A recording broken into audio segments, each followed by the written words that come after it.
তারপরে শতযুগ থেকে তেতা যুগ এলো। তাহলে তেতা যুগে শুধু রূপো রূপো রূপোই ভর্তি ছিল সব। রূপো কি জিনিসই জানতো, দেখবে পুরো সাদা ছিল সব, সাদা। ভালো করে নজর দেখবে, ইউটিউব ঘাঁটবে, বই পড়ে বুঝতে পারবে। রূপো নিয়ে পড়তো, কিন্তু রূপোর কোনো তো ভ্যালু ছিল, রূপোটাই তো জানতো না রূপোটা কী জিনিস।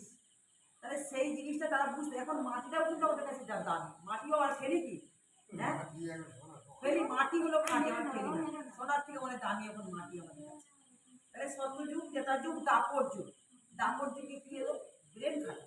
এই যে কাঁচা, পিতলের গামলা, বাটি, কাঁচা, থালা, বাসন। তারপরে আর একটা কি আছে, কি বলে এটা,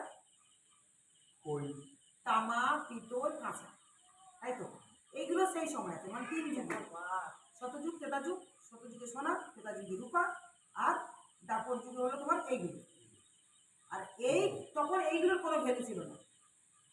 দেখবি এখনো কিন্তু অনেকের ঘরে বালতির উপর বালতি আছে, আছে না বাবা? অনেকের ঘরে দেখবে সোনার এখনো পাওয়া যায়, এখনো পাওয়া যায়, হ্যাঁ এখনো দেখা যায়। কিন্তু কত দামি বলো, ওটা কিন্তু গুপ্ত জিনিসের সিন্ধুকের মধ্যে তালা লাগিয়ে যায়, একটা সময় গিয়ে ছড়াছড়ি। এখন অনেক জায়গায় অন্য পাশে সোনার বাসন আছে। হ্যাঁ এখন তাও কাঁসারটা এখন চলছে বেশি, ওটাও অনেক দাম এখন।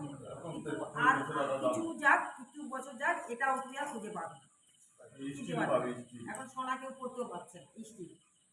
তো সেই জন্য এই কলি, এখন এই কলিযুগ, 4টে যুগ, এই কলিযুগে সবার মনে কয়লা ময়লা ভর্তি, লোহা কলিযুগ, শুধু লোহায় ভর্তি। এখন লোহা সবার কাছে, সব জায়গায় পাবে লোহা। লোহার দামটা কম, এর থেকে তো লোহার দামটা কম। এই লোহার দামটা একটা সময় কিন্তু অনেক দাম হয়ে যাবে, যখন আমাদের তার, আমার ছেলেমেয়েরা, তার ছেলে বা তার আরেকটা যুগ যখন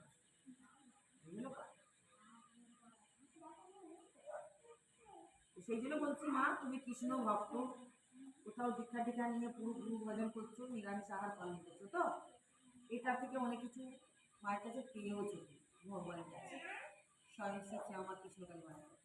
আমি একটা মিরাক্কেল এই যে আমার বাবা মাদেরকে দেখাবো, তোমরা একটু বলো।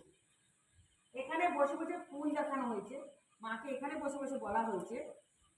এক্ষুনি আলোচনা আমরা এতক্ষণ করছিলাম যে মায়ের এই চমৎকারটা আমরা দেখি আমরা নিজেরা অবাক, তাই তো? বাবা একটু বলো তুমি, এই লাইফে বলো, এই যে ফুলটা এই মায়ের মাথায় ছিল, পাশে এনে যাও, পাশে নিয়ে যাও, সঙ্গীতা মা যাও, পাশে নিয়ে যাও। এই যে মায়ের কৃষ্ণকালী মার মাথায় ফুল ছিল, ফুলগুলো দেখো পুকুরে গেছে পুরো। আপনি ভিডিওটা দেখো ফুলটা দেখো, যেই চেয়েছি মাকে, এই মাকে দেবো বলে দেখো ফুলটা ঝুলছে। আচ্ছা দেখো কিসে ঝুলছে, কিভাবে, নাকের ছাবি থেকে ঝুলছে, কোথায় ঝুলছে, কিভাবে ঝুলছে? নাকের ছাবি লেগে আছে, লেগে আছে, দেখো মাথা থেকে নাকের ছাবিতে লাগিয়ে রেখেছে, নাক চাবিতে লাগিয়ে রেখেছে, জিভটাকে ঢাকা দিয়েছে, জিভে কিন্তু ওই ফুলের বোটা, হ্যাঁ জবা ফুলের বোটাটা কিন্তু মা নাক চাবিটা লাগিয়ে রেখেছে। বুঝতে পারছো হ্যাঁ, কি সুন্দর মা যে কতটা জাগ্রত এর থেকে বোঝা যায়। এদিকে দেখা, সঙ্গীতা মা এদিকে খুলে, এদিকে এনার দিকে দেখা, যে আজকে যে মিরাকেলটা করলো ভয় লাগছে। সত্যি কথা বলতে আমি এখানে এসেছি, আসার পরে আমি মায়ের ভক্ত, ঠিক আছে, নিজেকে প্রথম থেকেই ভক্ত, গুরু মাকে নিজের মাকে নিজের গুরুমা বলে ভাবি। তো আমি এসে যা মিরাকেল দেখলাম, ওনাকে হচ্ছে ওনার কিছু সমস্যা আছে, সমস্যার জন্য মা এসেছিল। তো মাকে ফুলটা বারবার দিতে বলছে, মায়ের এই ফুলটা ছিল ঠিক এইখানটায়, ঠিক এরকম জায়গাটায় ফুলটা লাগানো ছিল, ফুলটা এসছে ঠিক